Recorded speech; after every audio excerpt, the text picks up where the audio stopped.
Dear students, have a very sweet day to all of you. I hope you are well and safe at your home. जी हाँ प्यारे बच्चों, उम्मीद करता हूँ आप घर पे ठीक ठाक होंगे और रोज़ का काम रोज कर रहे होंगे। आज हम करने वाले हैं इस चैप्टर से लास्ट क्वेश्चन। किस चैप्टर से? केंजिन थ्योरी से लास्ट क्वेश्चन। हाँ, एक छोटा सा डिफरेंस रह जाएगा फिजिकल पॉलिसी और मॉनेटरी पॉलिसी का, और वो फिर मैं आपको ऑरली जो है वो बताता हूँ, ठीक है।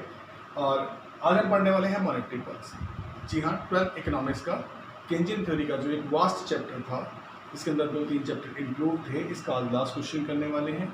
और ये है हमारे पास मॉनेटरी पॉलिसी। इससे पहले हमने की थी physical policy. Physical policy government के रिवेन्यू और एक्सपेंडिचर की वो पॉलिसी थी जो एक्सेस डिमांड की सिचुएशन और डिफिशिएंट डिमांड की सिचुएशन को कम्बैट कर सकती थी। आज हम पढ़ने वाले हैं मॉनेटरी पॉलिसी के बारे में। मॉनेटरी पॉलिसी भी एक ऐसी पॉलिसी है जो एक्सेस और डिफिशिएंट डिमांड की चीज़ों को कंट्रोल कर सकती है। जी, एक्सेस और डिफिशिएंट डिमांड की सिचुएशन को कंट्रोल कर सकती है, लेकिन ये पॉलिसी देश की गवर्नमेंट की नहीं है। ये पॉलिसी है देश के सेंट्रल बैंक की, अर्थात ये पॉलिसी है देश के सेंट्रल बैंक आरबीआई की, रिजर्व बैंक ऑफ इंडिया की।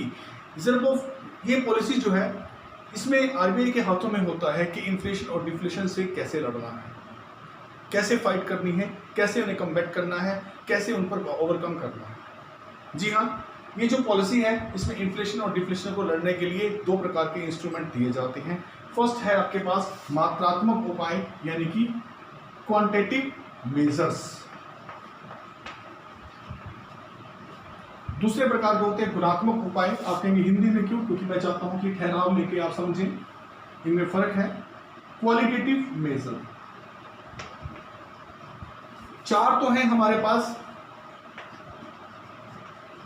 क्वांटिटेटिव 4 ऐसे उपाय जिनसे आरबीआई देश में इन्फ्लेशन डिफ्लेशन कंट्रोल कर सकता है, और 4 ये है क्वांटिटेटिव। फर्स्ट, सेकंड, थर्ड और फोर्थ। ये चैप्टर का लास्ट हिस्सा है, थोड़ा लार्ज है, बारीकी से समझने वाली चीजें हैं।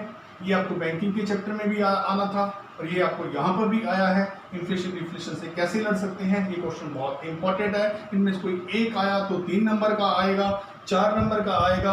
अगर फुल फ्लैश 6 नंबर का क्वेश्चन आया तो इसमें से कोई 5 या 6 पॉइंट आपको लिखने होंगे। 4 या 3 यहाँ से ले लीजिएगा, 3 या 2 यहाँ से ले लीजिएगा और अपना क्वेश्चन प्रिपेयर कर लीजिएगा। हमारे पास दूसरे हैं क्वांटिटेटिव मेजर। क्वांटिटेटिव मेजर में है मार्जिनल रिक्वायरमेंट, ठीक है, rationing of credit, moral situation, under action. मेरे बच्चों, एक एक को मैं खोलूंगा, ये वीडियो लंबा बनेगा, 10 मिनट का वीडियो है, आराम से देखिएगा। और ये चीज़ मैं खोलने जा रहा हूँ कि आरबीआई के हाथ में ये मात्रात्मक उपाय यानी कि क्वांटिटेटिव मेजर और ये क्वालिटेटिव मेजर जो है, ये कैसे इंप्लीमेंट होते हैं, कैसे इनका एप्लीकेशन होता है और देश में कंट्रोल होता है क्या, इन्फ्लेशन और डिफ्लेशन। पहला है बैंक रेट। बैंक रेट क्या होती है मात्रात्मक उपायों में? मेरे बच्चों, अभी साइन और सिंबल भी दूंगा जिससे आसानी से ये याद हो जाएंगे आपको। हाँ, बिल्कुल आसानी से ये याद हो जाएंगे।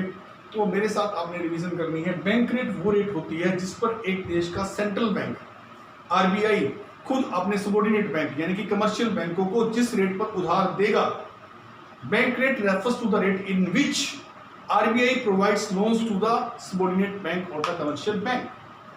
आरबीआई जिस रेट पर कमर्शियल बैंक को लोन देगा वो दर कहलाएगी बैंक रेट। जी हाँ मेरे बच्चों, समझ आ गया? बैंक रेट वो रेट होती है जिस पर आरबीआई छोटे बैंकों को लोन देता है। आरबीआई ने अगर महंगा लोन दिया तो छोटे बैंक आगे पब्लिक को भी महंगा लोन देंगे। आरबीआई का कोई डायरेक्ट कॉन्ट्रैक्ट पब्लिक के साथ नहीं है, लेकिन जो कमर्शियल बैंक है उनका कॉन्ट्रैक्ट पब्लिक के साथ ही है। तो मेरी बात सुनो, अब ये रेट तो समझ में आ गई क्या होती है। आगे इन्फ्लेशन डिफ्लेशन में होता क्या है मेरे बच्चों? अगर स्टेज आ गई इन्फ्लेशन की, इन्फ्लेशन को मैं इस नीले चौक से कर रहा हूं।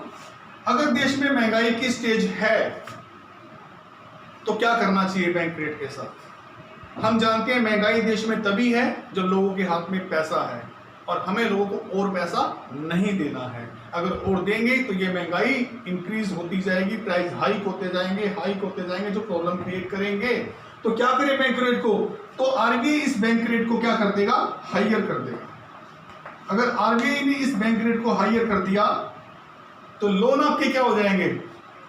आरबीआई जब छोटे बैंकों को लोन देगा, कमर्शियल बैंकों को लोन देगा, वो लोन हो जाएगा महंगा। पब्लिक को वो लोन क्या मिलेगा? महंगा। और महंगा होने की वजह से वो लोन नहीं लेंगे तो जनता तक पैसा नहीं पहुंचेगा लोन के जरिए। तो देश में इन्फ्लेशन, क्योंकि जनता तक पैसा नहीं पहुंचेगा तो परचेजिंग पावर नहीं बढ़ेगी लोगों की, एग्रीगेट डिमांड नहीं बढ़ेगी, इन्फ्लेशन वहीं चेकआउट हो जाएगा, वहीं रुक जाएगा, वहां इन्फ्लेशन रुक जाएगा। लेकिन अगर स्टेज हो उल्टी, अब बात करने वाला हूं मैं डिफ्लेशन की। ये डिफ्लेशन है। अगर डिफ्लेशन की स्टेज है तो बहुत खतरनाक स्टेज होती है। इसमें देश सुस्त हो जाता है, डिमांड घट जाती है, लोगों के पास पैसा नहीं होता। ऐसी दिशा में तो लोगों को पैसा देना चाहिए सरकारों को, तो या सेंट्रल बैंक लोगों को पैसा देगा, क्या करेगा, इस दिशा में वो बैंक रेट डाउन कर देगा। देखो नीले वाली मैंने आपको दिखाई थी अप करने हुए, अब मैं डिफ्लेशन की स्टेज में क्या कर रहा हूं, डाउन। दो चौक का जानबूझ के इस्तेमाल किया जा रहा है यहाँ। डिफ्लेशन की स्टेज में बैंक रेट को घटा देगा। जैसे ही बैंक रेट को घटाएगा, आरबीआई छोटे बैंकों को या अपने कमर्शियल बैंकों को कम रेट पर ब्याज पर देगा पैसा। जब कम दर पर पैसा देगा, लोन सस्ते होंगे, लोन सस्ते होंगे, लोगों को मोटिवेट करेगा, जल्दी से लोन ले लो और अपनी फैक्ट्रियां स्टार्ट करो, अपना डिमांड करनी शुरू करो। जब वो ऐसा करेंगे, सस्ते लोन मिलेंगे, तो लोगों के हाथ में पैसा जाएगा, उनकी परचेजिंग पावर बढ़ेगी, एग्रीगेट डिमांड बढ़ेगी, तो डिफ्लेशन चेक हो जाएगा, वो रुक जाएगा डिफ्लेशन। और इन दोनों ही स्टेज में, इसमें भी इकोनॉमिक स्टेबिलिटी आ गई थी, इन्फ्लेशन रुका था, इसमें डिफ्लेशन रुका है, दोनों में इकोनॉमिक स्टेबिलिटी स्टेब्लिश हो जाएगी। और यही सारा कुछ उसने आगे सीआरआर में, एसएलआर में और ओपन मार्केट ऑपरेशन में करना है। एक चीज मैंने आपको बता दी कि महंगाई के समय बैंक रेट को बढ़ा दिया जाएगा ताकि लोन महंगे हो जाए, लोगों के पास पैसा ना जाए, इन्फ्लेशन चेकआउट हो जाए, कंट्रोल कर लेंगे इन्फ्लेशन को। यहां पर डिफ्लेशन में जानबूझ के बैंक रेट को घटाया गया, डाउन होने का मतलब है घटा दिया गया। जब इसे घटाया गया तो इसका मतलब यह है साफ साफ कि लोगों को लोन सस्ते दिए जाएंगे, सस्ते दिए जाएंगे, लोग मोटिवेट होंगे, लोन लेंगे, अपना कारोबार करेंगे। जब खर्चे करेंगे तो डिमांड बढ़ेगी और डिफ्लेशन हो जाएगा। अब बात आती है कि क्या ये आठों में करने होंगे, बहुत लंबे हैं। नहीं मेरे बच्चों, ये समझने जरूरी है, करें या ना करें वो हमारी मर्जी है।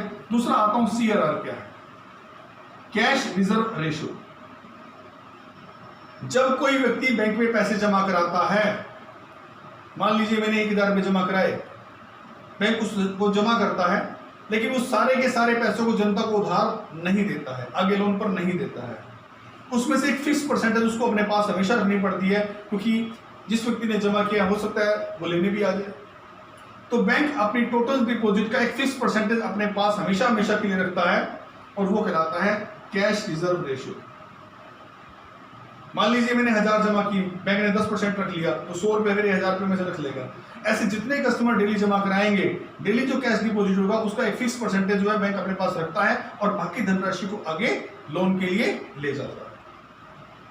तो टोटल डिपॉजिट का एक फिक्स परसेंटेज बैंक अपने पास क्यों रखता है, ताकि कस्टमर कभी मांगने आ जाए तो बैंक को उसे दे सके। वो सभी की कैश में से कुछ हो सकता है, सारे तो वापस लेने आते हैं जितने जमा करते हैं, कुछ लोग वापस लेने आ सकते हैं, तो जो थोड़ी थोड़ी राशि हर एक में से रखी है, इसी से वो भुगतान करता रहता है। मेरे बच्चों, बैंक एवरेज देख लेता है, कितने लोग एवरेज में पैसा निकालने आते हैं, उसी हिसाब से एक एवरेज के रूप में वो ले लेता है, और ये आरबीआई तय करता है कि सीआरआर कितनी रखनी है। जब इन्फ्लेशन होती है, देखिए अब मैं बताता हूं, मैंने 1000 जमा कराए, अगर 10% सीआरआर की रेट है तो 100 रुपये बैंक अपने पास रख लेगा। अगर 10 कस्टमर ने 1000 जमा कराया तो बंदे के पास 1000 रुपये बैंक के पास जमा हो जाएंगे। जितने लोग बैंक जमा में रोज कराएंगे, डेली जमा होगा, उसका एक फिक्स परसेंटेज क्या रखा जाएगा, सीआरआर।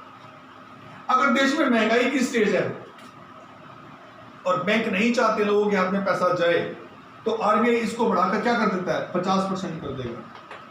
अगर सीआरआर 50% हो जाए, ये एजम्पशन है मेरी खाली, अगर सीआरआर को 50% कर दिया जाता है तो 1000 में से कितने पैसे रखने पड़ेंगे बैंक को अपने पास, जिसे वो लोन में नहीं दे सकता, 500।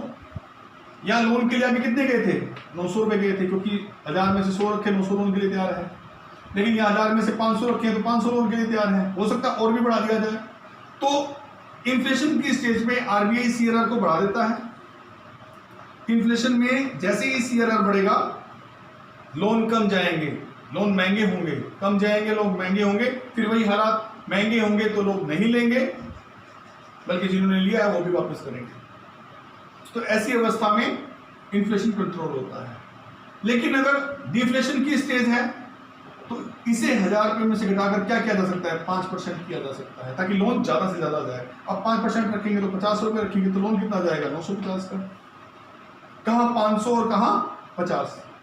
तो इसलिए डिफ्लेशन की स्टेज में हम जनता को पैसा देना चाहते हैं, आरबीआई इंस्ट्रक्शन पास करता है कि CRR को कम कर दिया जाए। यहाँ CRR को बढ़ाया गया था इन्फ्लेशन के लिए, यहाँ कम कर दिया गया। ठीक है, जब इन्फ्लेशन को कम किया गया, सॉरी इस CRR को कम किया गया तो ज्यादा लोन गए, सस्ते लोन गए, ज्यादा होंगे तो सस्ते जाएंगे और फिर डिफ्लेशन जो है कंट्रोल हो जाएगा। तो CRR को कम कर दिया जाता है मेरे बच्चों किस अवस्था में? CRR को कम कर दिया जाता है मेरे बच्चों डिफ्लेशन की अवस्था में।